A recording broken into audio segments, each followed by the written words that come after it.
ఎవడు రారా భరత జాతిని కప్పమడిగిన తుచ్చుడు, ఎవడా పొగరు పట్టిన చల్ల దొరగాడెవ్వడు. బ్రతుకు తెరువుకు దేశమొచ్చి బానిసలుగా మమ్ము నెంచి పన్నులడిగే కొమ్ములొచ్చిన దమ్ములెవడికి వచ్చరా? బడుకు జీవులు భగ్గుమంటే ఉడుకు నెత్తురు ఉప్పెనైతే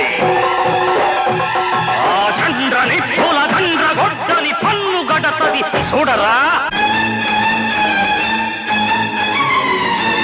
అన్నా మన్నెందర అల్లూరిని చుట్టుముట్టి మంది మార్బల మెట్టి మరపి రంగులెక్కు పెట్టి 100 గుళ్ళు ఒక్కసారి పేల్చితే